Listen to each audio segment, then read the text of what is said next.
Welcome back. We are joined today by George Selamat Beebe, datang a kembali. former CIA director Hari for ini kita Russia ditemani oleh analysis George and the Beebe, current mantan director direktur of grand CIA untuk strategy analisis at Rusia, the dan saat Quincy ini Institute direktur for strategi besar di Responsible Quincy Statecraft. Institute for So, Responsible thank Statecraft. you very much for Terima taking kasih the banyak telah time. meluangkan waktu. Setiap kali kita Whenever we membahas isu discuss mengakhiri the perang di issue of Ukraina ending the melalui war diplomasi, in Ukraine pendapat through selalu sangat diplomacy, it's terbagi. always very Ada yang divided percaya bahwa opinions. Some konflik believe ini harus that diselesaikan di medan perang on the karena kedua pihak battlefield terlalu it's jauh best the berbeda. different sides are to fight Sementara yang together, lain while berpikir others masih believe ada there's a jalan menuju pathway perdamaian. to peace here. Saya rasa tantangan utamanya I guess adalah bahwa Rusia the melihat key hal ini challenge sebagai is sesuatu yang telah in berlangsung Russia selama sees 30 this has tahun been going on dan for 30 menganggapnya years. sebagai We have this ancaman and eksistensial seen this yang being an membuat tuntutannya existential sangat threat that tinggi. manifests itself in Jadi very bagaimana Anda wide melihat manner. jalan So, menuju perdamaian di sini? how do you see the, I guess, pathway to peace here? Well, you know, it's an interesting question. Nah, begini, itu pertanyaan yang menarik, karena jika kita melihat pendapat para ahli tentang hal ini, ada sekelompok besar orang sebelum invasi yang tidak menganggap hal itu mungkin terjadi. Banyak dari mereka, omong-omong, berada di Moskow sendiri. Invasi itu mengejutkan sebagian besar kalangan ahli Rusia sendiri. Namun di Barat, dan saya akan mengatakan sebagian besar dari apa yang saya sebut sebagai kalangan pembuat kebijakan luar negeri di Washington, ada cukup banyak skeptisisme bahwa hal ini benar-benar akan berubah menjadi perang. Saya pikir hanya ada lingkaran kecil para ahli, sebagian besar dari kalangan realis yang mengatakan, "Hey, perang ini mungkin terjadi." Rusia memang melihat kemungkinan adanya semacam aliansi militer antara Ukraina dan Amerika Serikat. Zonder Oekraïne dan NATO is spurren in existence des. Nou kommer terugtijden extreem, zo jigert de depth of the known. Actions to prevent that from occurring. So there's a very substantial chance that this. Jadi ada kemungkinan yang sangat besar bahwa invasi ini akan terjadi. Namun kemudian jika kita melihat kelompok orang yang mengatakan, "Hey, ini serius, perang memang mungkin terjadi, kecuali kita menemukan jalan kompromi untuk keluar." Sangat sedikit dari mereka yang juga berpikir bahwa semacam penyelesaian damai untuk perang ini mungkin terjadi. Hal yang menurut saya perlu diperhatikan di sini adalah faktor penting yang telah berubah sejak tahun 2022, yaitu Amerika Serikat sendiri. Pada tahun 2022, pemerintahan Biden tidak ingin berkompromi untuk mencari cara menghindari konflik. Mereka beranggapan bahwa gagasan bahwa NATO bisa dan seharusnya terus memperluas wilayahnya ke timur selama yang diinginkan, dan bahwa Rusia tidak memiliki hak veto, tidak punya suara atas hal itu, merupakan prinsip yang penting.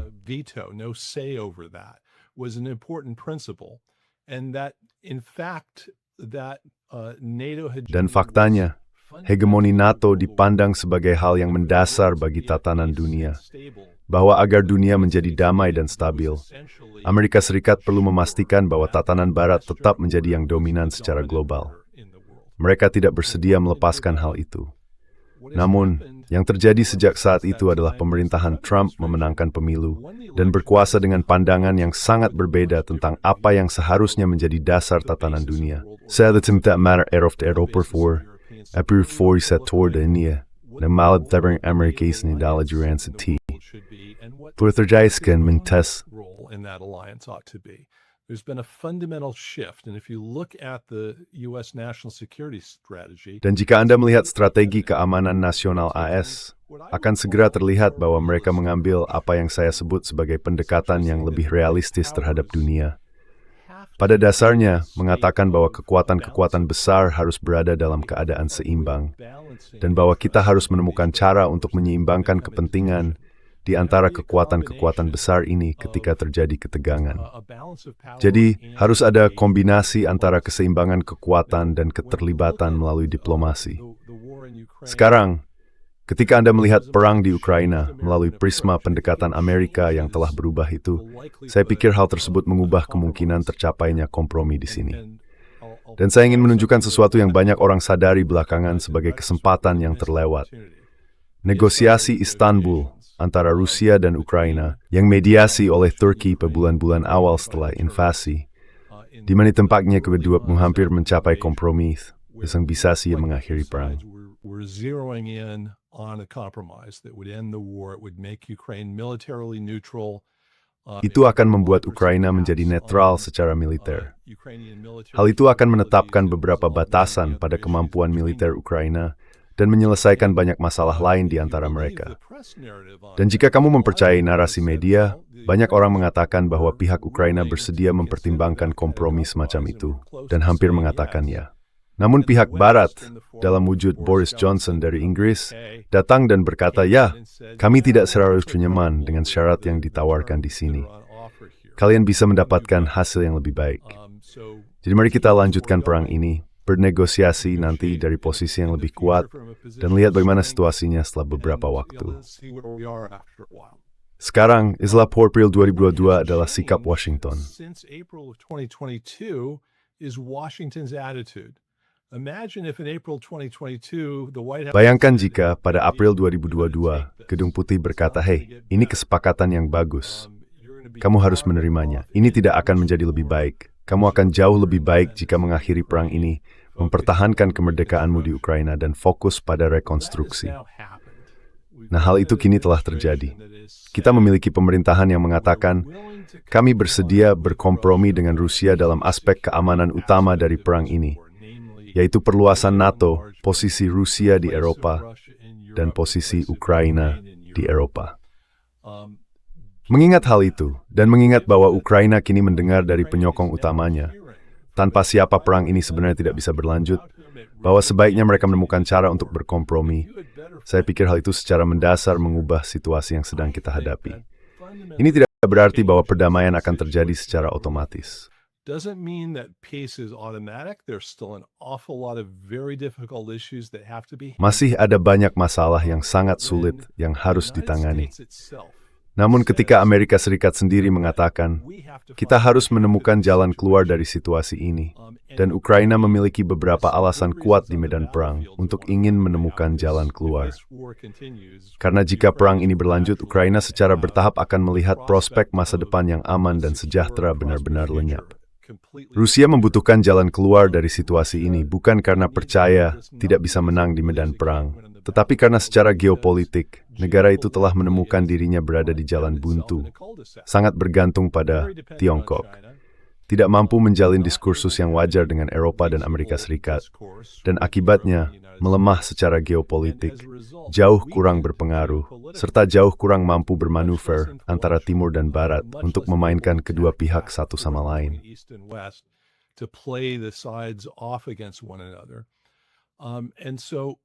Jadi menurut saya, Rusia memiliki beberapa alasan geopolitik mendasar untuk mencoba menemukan penyelesaian di sini.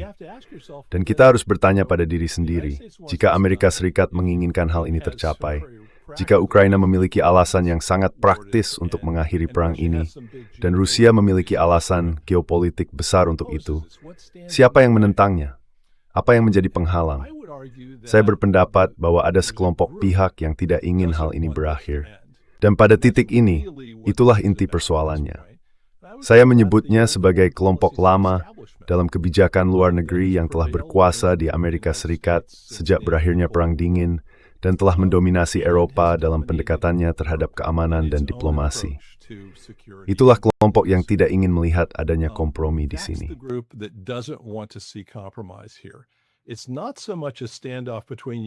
Ini bukan semata-mata kebuntuan antara Ukraina dan Rusia. Meskipun tentu saja ada perbedaan besar di sana. Saya pikir perbedaan itu masih bisa dijembatani. Ada cara untuk mencapai kompromi yang bisa diterima semua pihak. Namun, Anda tahu, kelompok elit, jika Anda ingin menyebut mereka begitu, kelompok yang telah mengendalikan kebijakan luar negeri Washington selama 3 dekade terakhir, mereka tidak ingin melihat kompromi semacam ini. Mereka tidak ingin menutup pintu terhadap pendekatan terhadap keamanan Eropa, terhadap tatanan mereka pertahankan. Jadi jalan menuju perdamaian sebenarnya bergantung pada apakah pemerintahan Trump dapat mengatasi perlawanan dari kelompok lama itu, kalangan mapan di Eropa dan Amerika Serikat, yang masih enggan melihat adanya kompromi di sini.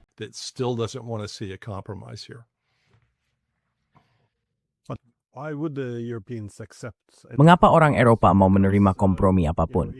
Karena kamu tahu, jika kita berhasil mengalahkan Rusia, maka pada dasarnya hasilnya adalah Amerika mungkin akan tetap tinggal.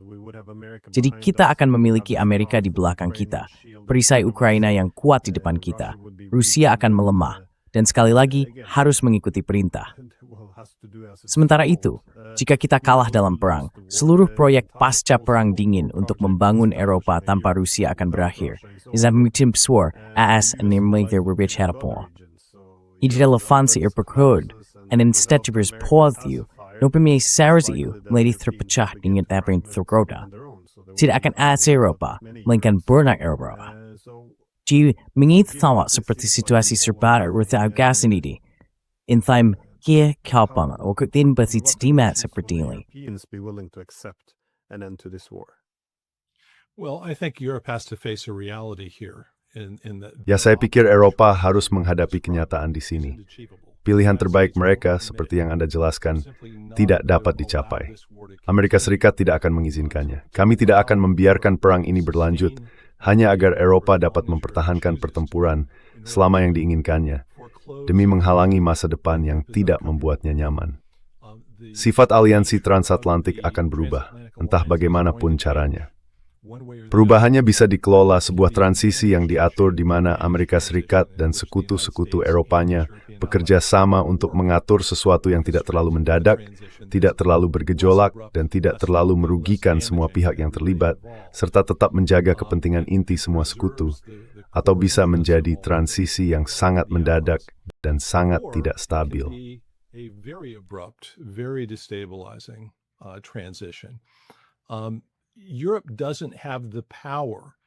Eropa tidak memiliki kekuatan untuk memaksa Amerika Serikat atau pemerintahan Trump untuk terus mempertahankan pendekatan lama terhadap hegemoni NATO di Eropa serta dominasi AS dan Barat di dunia.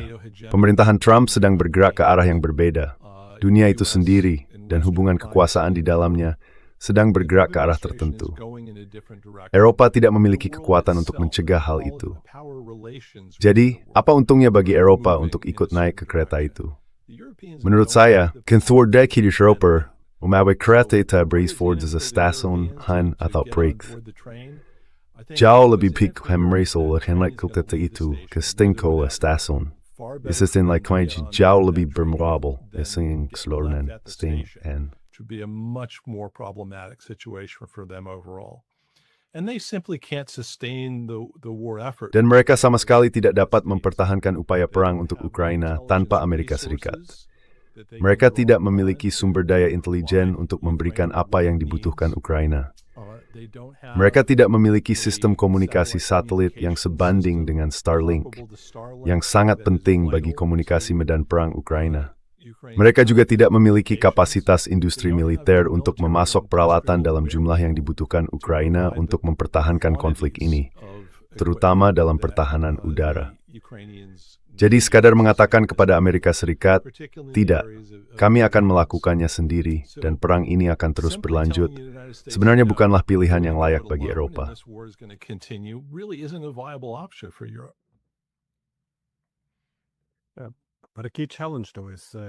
Namun, tantangan utamanya adalah bahwa kita telah membiarkan masalah-masalah ini membusuk selama 30 tahun terakhir tanpa menanganinya. Rusia mengatakan bahwa ini adalah ancaman eksistensial, dan mereka sungguh-sungguh dengan itu. Dan sekarang, setelah mereka berperang selama 4 tahun ini dan mereka jelas-jelas sedang unggul, saya pikir hal itu menempatkan mereka pada posisi di mana mereka tidak hanya memiliki tuntutan atau persyaratan tinggi untuk perdamaian, tetapi juga mau mendorongnya dan tidak menerima konsesi besar apapun. Jadi maunya mereka mengisi semua tuntutan ini. Sekali lagi, netralitas menjadi salah satunya bagi Ukraina yang menempatkan batasan ketat pada jaminan keamanan.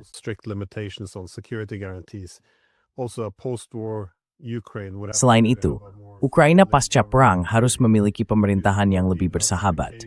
Mereka menggunakan istilah denazifikasi, tetapi juga menginginkan angkatan bersenjata yang lebih kecil, bukan 800 seperti sekarang.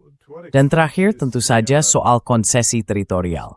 Sejauh mana Anda melihat adanya ruang untuk kompromi di sini? Karena saya tidak mengatakan bahwa tidak ada area untuk kompromi, tetapi kita tahu sangat sedikit tentang apa yang misalnya dibicarakan di Alaska, Bau. Komitmen seperti apa oleh masing-masing pihak. Jadi betapa gaming yang melihat hal ini, harus tidak ruang terusan. Tapi itu harus kondisi membawa beberapa konsesi. Kalau tidak, itu mau mempengaruhi yang memiliki di sini. Find meaningful settlement here. Well, that's right. I think we're already seeing. Ya, benar. Saya pikir kita sudah melihat beberapa konsesi dari pihak Rusia. Gagasan bahwa mereka memiliki tuntutan maksimalis yang tidak berubah selama bertahun-tahun itu keliru. Salah satu hal yang menjadi jelas setelah KTT Anchorage adalah bahwa Rusia menawarkan kompromi teritorial. Sebelum KTT itu, posisi mereka, sebagaimana didefinisikan oleh Presiden Putin dalam pidatonya pada Juni 2024, adalah bahwa semua wilayah yang telah secara resmi dianeksasi oleh Rusia harus sepenuhnya dikuasai dan diserahkan oleh Ukraina kepada Rusia agar perdamaian dapat tercapai. Saya pikir yang terjadi di Anchorage adalah Putin mengatakan bahwa mereka bersedia mengakhiri perang di garis kontak di dua wilayah yang telah dianeksasi Rusia, yaitu Zaporizhia dan Kherson, dengan imbalan peranikan baru di Kiev dari Donbass yang masih menduduki secara militer. Donbass that they still militarily occupied.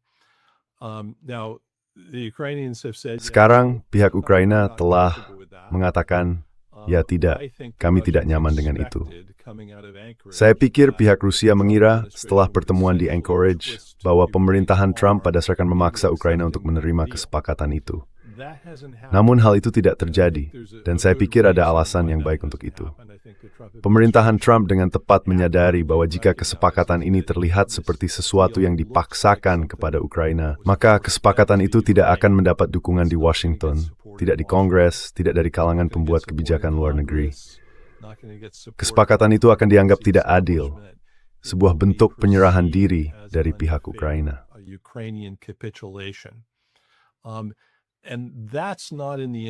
Dan itu bukan kepentingan pemerintahan Trump, karena mereka ingin mendapatkan dukungan dari birokrasi Washington dan dari Kongres. Saya pikir mereka membayangkan serangkaian perjanjian yang akan benar-benar diratifikasi oleh Senat. Dan saya pikir pihak Ukraina menginginkan ratifikasi itu. Saya pikir pihak Rusia juga demikian. Rusia menginginkan ratifikasi karena salah satu ketentuan utama dalam kesepakatan ini adalah bahwa pintu perluasan NATO ke arah timur akan ditutup, bahwa Ukraina tidak akan menjadi bagian dari NATO. Dan Rusia menginginkan hal itu dalam bentuk perjanjian sebagai kewajiban hukum, sehingga mereka tidak hanya mengandalkan jabat tangan seorang presiden yang bisa saja dibatalkan di masa depan oleh pemerintahan yang berbeda.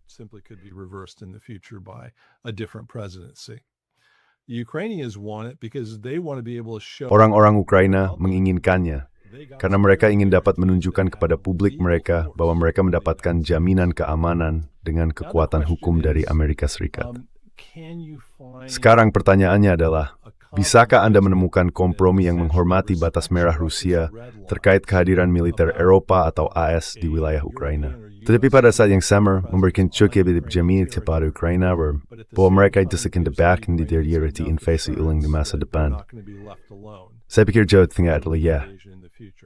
Yupan sekali lagi di daerah skeng pizza beresporsnya. Again, you have to do a little bit of reading between the lines, but if you look at the document that came out. Namun, jika Anda melihat dokumen yang dihasilkan dari pembicaraan di Paris beberapa minggu lalu, tampaknya para negosiator telah menetapkan suatu sistem 3 tingkat, di mana Ukraina sendiri akan menjadi pihak yang terutama bertanggung jawab atas pertahanannya sendiri, untuk mencegah invasi Rusia di masa depan. Mereka yang memikul sebagian besar tanggung jawab itu. Tingkat berikutnya setelah Ukraina adalah koalisi sukarela Eropa. Dan itu bahkan Ukraina tak carry dulu bertut untuk mempertahankan upaya pertahanan tersebut. Dokumen itu mencantumkan sejumlah opsi, termasuk keterlibatan militer langsung di wilayah Ukraina, upacara koalisi sukarela.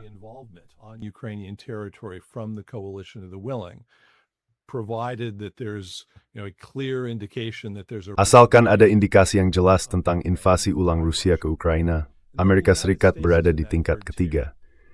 Dalam pengaturan ini, AS tidak memberikan dukungan langsung kepada Ukraina, melainkan memberikan dukungan kepada koalisi negara-negara yang bersedia di bidang-bidang di mana ia memiliki keunggulan komparatif yang unik. Tidak ada satupun dari hal ini yang mewajibkan peserta Barat dalam kesepakatan tersebut untuk menganggap serangan terhadap Ukraina sebagai serangan diri mereka sendiri.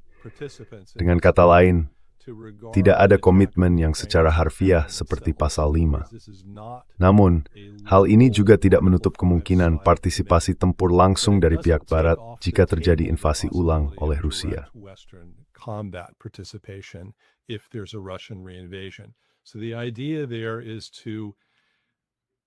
Jadi idenya di sini adalah untuk mencegah Rusia, memberikan mereka cukup ketidakpastian tentang situasi, agar mereka khawatir bahwa mungkin akan terjadi bentrokan langsung dengan Barat jika mereka menyerang kembali. Tetapi juga menghormati kekhawatiran Rusia bahwa mereka tidak ingin melihat infrastruktur militer AS atau Eropa di wilayah Ukraina yang dapat digunakan untuk menimbulkan ancaman ofensif terhadap Rusia. Sekarang, bagaimana hal itu didefinisikan akan menjadi hal yang penting. Dan saya pikir sebagian dari apa yang sedang dihadapi para negosiator saat ini adalah bahasa spesifik tentang apa yang mungkin memicu intervensi koalisi sukarela. Bagaimana kita mendefinisikannya? Kata-kata itu sangat penting dalam situasi seperti ini.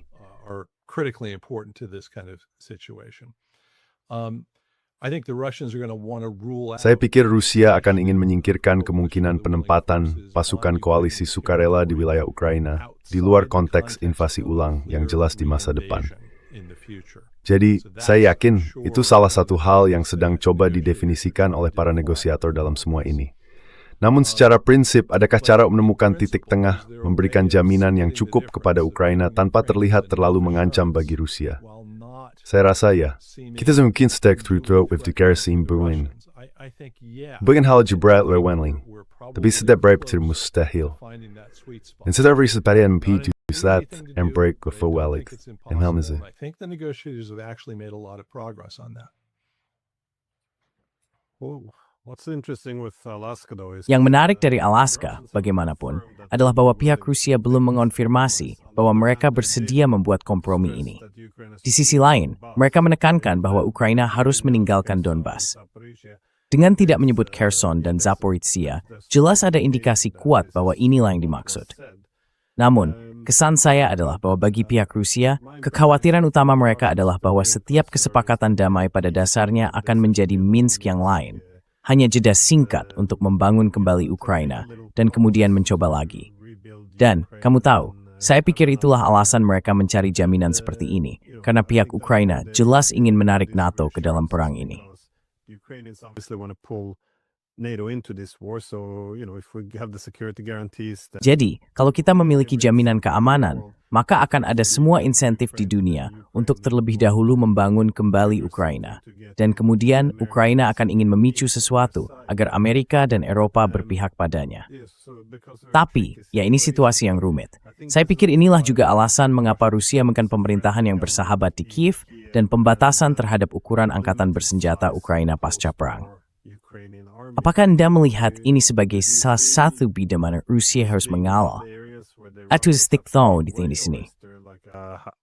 Halfway meeting point here. Well, I think the question. Ya, saya pikir pertanyaan tentang ukuran militer Ukraina sebenarnya hanyalah pengalih perhatian pada titik ini. Saat ini hal itu lebih penting secara simbolis daripada secara praktis. Alasannya adalah karena Ukraina sedang menghadapi krisis demografi. Banyak orang telah melarikan diri dari perang, dan tingkat kelahiran di Ukraina bisa dibilang berada di zona bahaya. Mereka benar-benar berada dalam situasi di mana sebagian besar penduduknya sekarang adalah para pensiunan yang semakin bergantung pada negara, tetapi tidak dapat benar-benar produktif secara ekonomi, dan tentu saja tidak bisa bertugas di militer. Sangat kecil kemungkinan Ukraina dapat mempertahankan angkatan bersenjata besar, mengingat kondisi ekonomi yang mereka alami dan krisis demografi yang sedang mereka hadapi saat ini. Dan hal itu tidak akan berubah. Unless by some miracle they get millions and millions of Mereka menempatkan jutaan negara yang kembali selikan diri ke Rusia dan Eropa ketika pertempuran dimulai. Mereka akan menghadapi masalah yang sangat sulit dari bersenjata tetap yang jauh lebih besar dari 300,000 orang. Jadi, pertanyaan tentang apakah perjanjian damai akan menetapkan jumlah pasukan sebesar 600,000 atau 800,000 orang, dan apa yang akan diterima oleh pihak Rusia di sana. Saya rasa Rusia sebenarnya tidak menganggap angka itu berarti banyak dalam praktiknya. Jika Rusia ingin memberikan sedikit kelonggaran secara simbolis kepada Ukraina dan berkata, kalian ingin pasukan 800,000 orang di atas kertas dalam perjanjian ini, kami tidak sambil sepenuhnya menyadari bahwa itu hanyalah ilusi bagi Ukraina. Saya pikir mereka bisa melakukannya. Saya tidak berpikir mereka benar-benar khawatir tentang keberadaan angkatan bersenjata besar di Ukraina. A large standing army in Ukraine, really.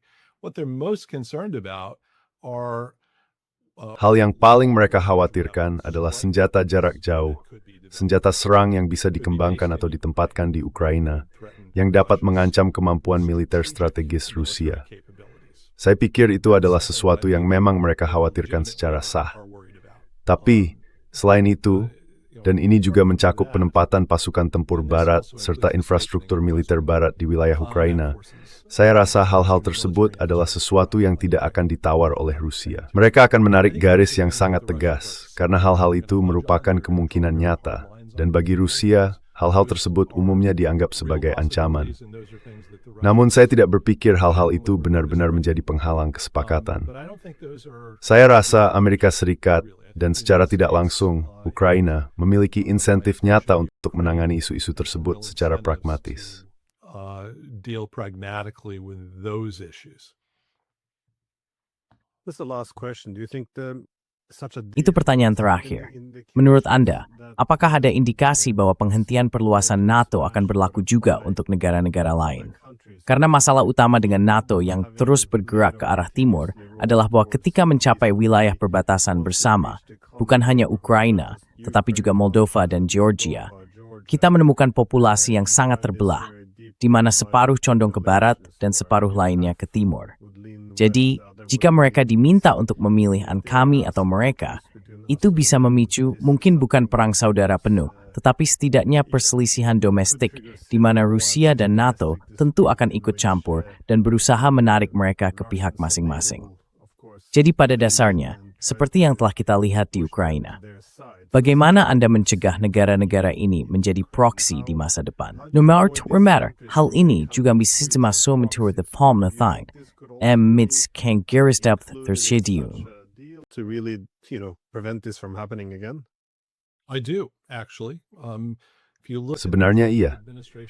Jika Anda melihat sikap pemerintahan Trump terhadap perluasan NATO, mereka bersikap skeptis terhadap ekspansi yang berkelanjutan, kalau bukan malah menentangnya secara langsung. Masalah yang kita hadapi sekarang adalah bahwa pemerintahan-pemerintahan AS sebelumnya tidak melihat perluasan NATO sebagai sesuatu yang benar-benar terkait dengan kepentingan nasional vital Amerika sendiri. Mereka tidak pernah menanyakan pertanyaan ini. Apakah penting bagi keamanan AS untuk membela Georgia, untuk berperang dengan Rusia demi membela Georgia? Apakah penting bagi keamanan AS untuk berperang dengan Rusia demi membela Estonia? Setelah kita membawa negara-negara Baltik ke dalam aliansi, butuh waktu hampir 1 dekade sebelum Amerika Serikat dan NATO benar-benar menyusun rencana untuk mempertahankan mereka. Kita baru melakukannya setelah Estonia mengangkat tangan dan berkata, bukai stir over Redden Heath. Don't you think we ought to have a plan? And the reaction in Washington was, oh yeah, good idea. Dan reaksi di Washington adalah, oh ya, ide bagus. Kita harus melakukannya.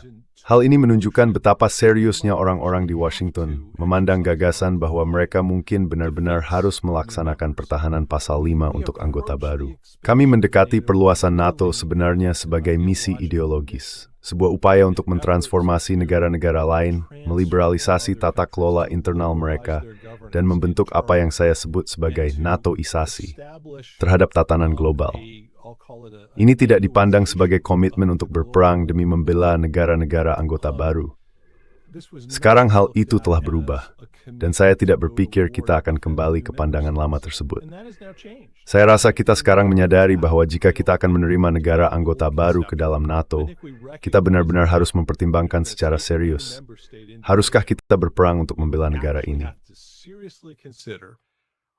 Should we go to war to defend this state? Is it critical to America's own security? Apakah penting bagi keamanan Amerika sendiri untuk berperang demi membela negara ini? Saya pikir jawabannya untuk semua calon anggota yang mungkin ingin bergabung dengan aliansi adalah tidak. Jika kita benar-benar melihat negara-negara ini sekarang, apakah penting bagi keamanan AS untuk berperang membela Georgia melawan Rusia? Jawabannya tidak penting. Kita tahu jawaban atas pertanyaan-pertanyaan ini. Jadi saya pikir pertanyaan tentang apakah perluasan NATO harus dilanjutkan dan apakah Amerika Serikat ingin tetap membuka pintu bagi hal itu, sebenarnya sudah terjawab. Jawabannya adalah tidak. Dan hal itu pada gilirannya menjadi dasar bagi kompromi dengan Rusia yang melampaui sekadar Ukraina. Ini membuka jalan bagi peninjauan kembali dasar keamanan Eropa, aliansi transatlantik, dan peran Rusia dalam tatanan keamanan regional ini. Russia's role in this regional security order.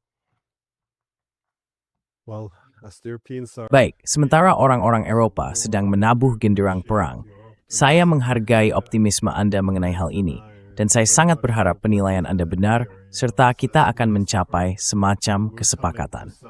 Jadi terima kasih banyak atas waktu yang Anda luangkan. Terima kasih. Thank you.